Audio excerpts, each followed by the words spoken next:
આજે આપણે ફર્સ્ટ યુનિટના પ્રશ્ન 3ની ચર્ચા કરીશું. સૂચના છે, write at least 2 rhyming words for the following words you may use a dictionary.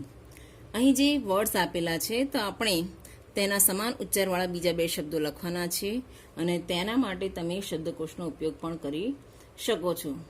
પહેલું એક્ઝામ્પલ આપેલું છે થ્રિલ્ડ. તો અહીં ILLED પાછળ આવતું હોય પ્રત્યય તરીકે તેવા બીજા 2 સ્પેલિંગ કિલ્ડ અને સ્પીલ્ડ આપણને એક્ઝામ્પલમાં આપેલા છે. હવે શિફ્ટેડ માટેનો આપણે શબ્દ શોધી કાઢીશું. તો તેના માટે એક શબ્દ હું તમને આપું છું, બીજો શબ્દ તમે જાતે ટ્રાય કરજો. શિફ્ટેડ માટેનો શબ્દ એક લઈએ, લિફ્ટેડ. ક્રાઉડ જેવો ઉચ્ચાર ધરાવતો શબ્દ પ્રાઉડ આપણે લઈ શકીએ. અહીં પ્રત્યય તરીકે છેલ્લો અક્ષર ડી સમાન મળે છે, પરંતુ તેનો પ્રોનાઉન્સિએશન એટલે કે જે ઉચ્ચારણ છે એ સરખા જેવું જ થાય છે. કેન્ડલ માટે પ્રાસ ધરાવતો શબ્દ હેન્ડલ આપણને મળશે. બ્લોક માટે પ્રાસ ધરાવતો શબ્દ ક્લોક મળે છે અને ક્રીમ સાથે પ્રાસ ધરાવતો શબ્દ આપણને ડ્રીમ મળશે. તો એક શબ્દ મેં તમને આપ્યા છે, બીજા શબ્દ તમારે આવી રીતે શોધી કાઢવાના છે અને અહીં લખવાના છે, જેમાં તમે ડિક્શનરી યુઝ કરી શકો છો. પ્રશ્ન 4ની ચર્ચા કરીએ. અહીં જે ક્રિયાપદ આપ્યા છે આપણે તેના પાસ્ટ ટેન્સ ફોર્મ્સ લખવાના છે, એટલે કે ભૂતકાળના રૂપો લખવાના છે. પહેલું ક્રિયાપદ છે અપ્લાય. તો તેના માટે આપણે કરીશું અપ્લાયડ. વાય કટ કરીને આઈ કરવાનો છે અને ઈડી લાગશે. ટેલનું ભૂતકાળ ટોલ્ડ થાય છે. સીનું ભૂતકાળ સો થાય છે. થ્રો તેનું ભૂતકાળ થ્રુ થશે. કમનું ભૂતકાળ કેમ થશે. ગીવ તેનું ભૂતકાળ થશે ગેવ. ફીલનું ભૂતકાળ ફેલ્ટ થશે. રિંગનું ભૂતકાળ રેંગ. થિંકનું ભૂતકાળ થોટ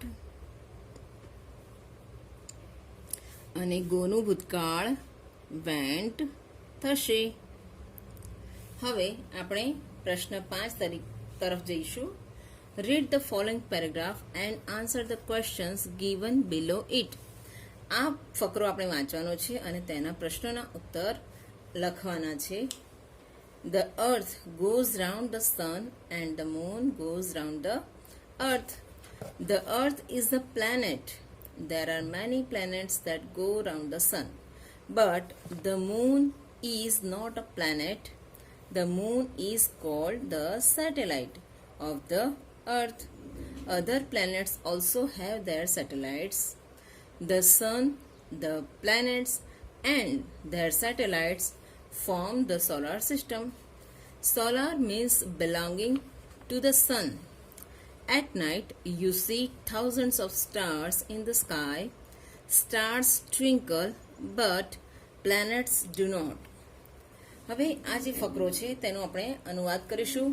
ધ્યાનથી સાંભળજો. The earth goes round the sun. પૃથ્વી સૂર્યની આસપાસ ફરે છે. And the moon goes round the earth. અને ચંદ્ર પૃથ્વીની આસપાસ ફરે છે. The earth is a planet. પૃથ્વી એક ગ્રહ છે. There are many planets that go round the sun. ઘણા ગ્રહો છે જે સૂર્યની આસપાસ ફરે છે. But the moon is not a planet. પરંતુ ચંદ્ર એ કોઈ પ્લેનેટ એટલે કે ગ્રહ નથી. The moon is called the satellite of the earth. ચંદ્ર એ પૃથ્વી પરનો ઉપગ્રહ ગણાય છે. Other planets also have their satellites. બીજા જે ગ્રહો છે તેમને પણ પોતાના ઉપગ્રહો છે. The sun, the planets and their satellites form the solar system. સૂર્ય, ગ્રહો અને તેના ઉપગ્રહો સૌરમંડળની રચના કરે છે. ફોર્મ FORM ફોર્મ એટલે રચના કરવી. Solar means belonging to the sun. સોલારનો અર્થ થાય છે સૂર્ય સાથે સંકળાયેલું. At night you see thousands of stars in the sky. રાતના સમયે તમે આકાશમાં હજારો તારાઓ જુઓ છો. Stars twinkle. તારાઓ ઝબૂકે છે, બટ પ્લેનેટ્સ ડુ નોટ, પરંતુ ગ્રહો ઝબૂકતા નથી. હવે તેના આધારે, આ ફકરાના આધારે કેટલાક પ્રશ્નો છે, તો આપણે તેની ચર્ચા કરીએ. તમારે આ જે પ્રશ્નોના જવાબ ધ્યાનથી સાંભળવાના છે અને તેના જવાબ લખવાના છે. What goes round the earth? પૃથ્વીની આસપાસ શું ફરે છે? તો the moon goes round the earth. વોટની જગ્યાએ તમારે ધ મૂન લખવાનું રહેશે. What is the earth? પૃથ્વી શું છે? The earth is the planet. ત્રીજો પ્રશ્ન છે, what is the moon called? ચંદ્ર શું કહેવાય છે? ચંદ્ર એ સેટેલાઇટ છે, તો બી ઓપ્શન આવશે. What is the solar system? Solar system શું છે? તો the sun, the planets and their satellites form the solar systems. Solar means belonging to the sun. એ જવાબ તમે અહીં લખી શકો. ત્યારબાદનો પ્રશ્ન છે, which word in the paragraph means to shine? ફકરામાં કયા શબ્દનો અર્થ ચમકવું એવો થાય છે? તો ટ્વિંકલ એટલે ટુ શાઇન. તો આપણે ડી ઓપ્શન સાચો જવાબ થશે. પ્રશ્ન 6 તરફ આગળ વધીએ. સૂચના વાંચીશું આપણે. Form questions and write answers using yes and no. પ્રશ્નાર્થ વાક્યો બનાવીને તમારે યસ અને નોમાં જવાબ આપવાના છે.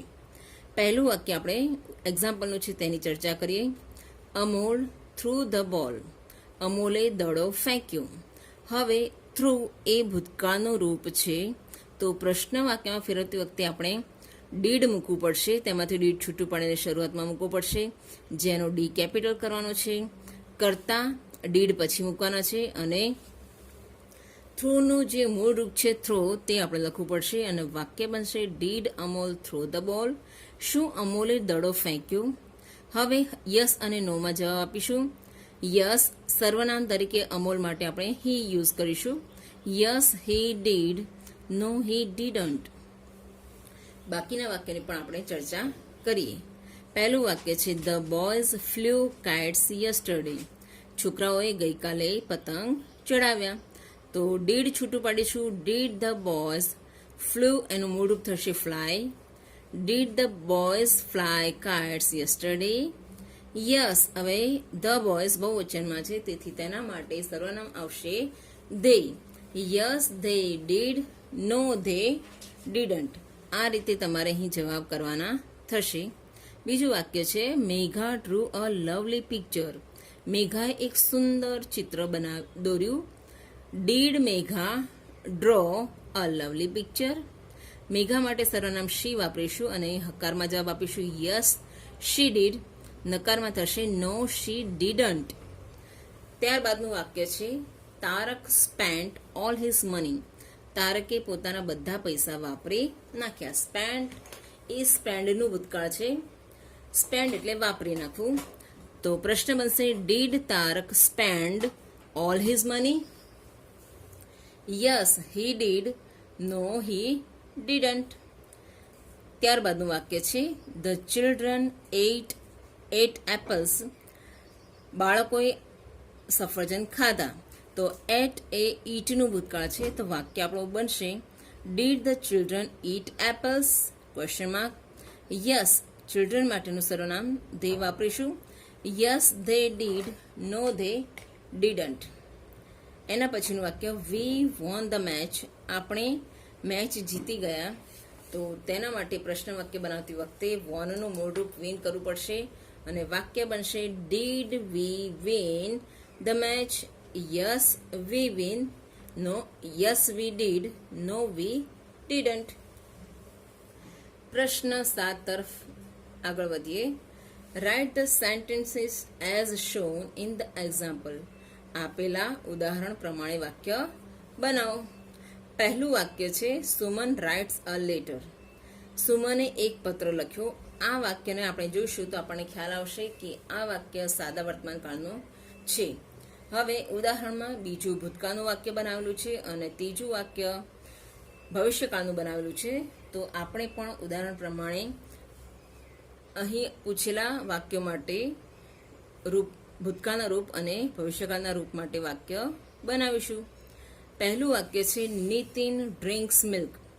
તો તેના માટે ભૂતકાળનું વાક્ય બનશે નીતિન ડ્રેન્ક મિલ્ક અને ભવિષ્યકાળનું વાક્ય બનશે નીતિન વિલ ડ્રિંક મિલ્ક. આમાં એસ લાગશે.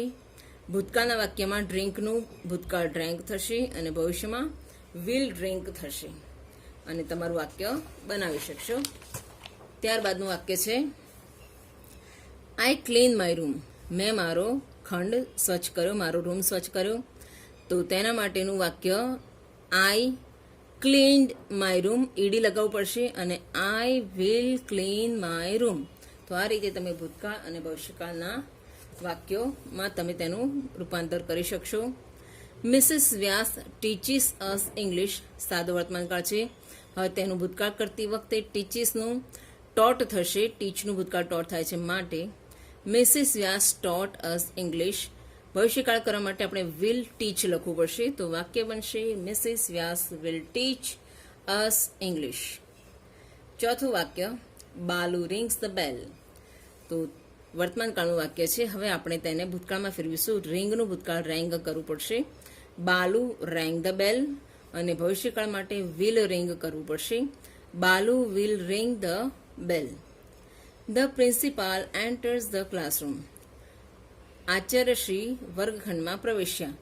તો તેના માટે ભૂતકાળ એન્ટર્સનું એન્ટર્ડ થશે અને ભવિષ્યકાળમાં વિલ એન્ટર કરવું પડશે. તો આપણે વાક્ય બનાવીએ પહેલા ભૂતકાળનું the principal entered the classroom અને ભવિષ્યકાળમાં થશે the principal will enter the classroom. તો આ રીતે તમારે પ્રશ્ન 7 સુધીનું વર્ક પૂરું કરવાનું રહેશે અને નેક્સ્ટ ટાઈમ આપણે યુનિટ 2 શરૂ કરીશું.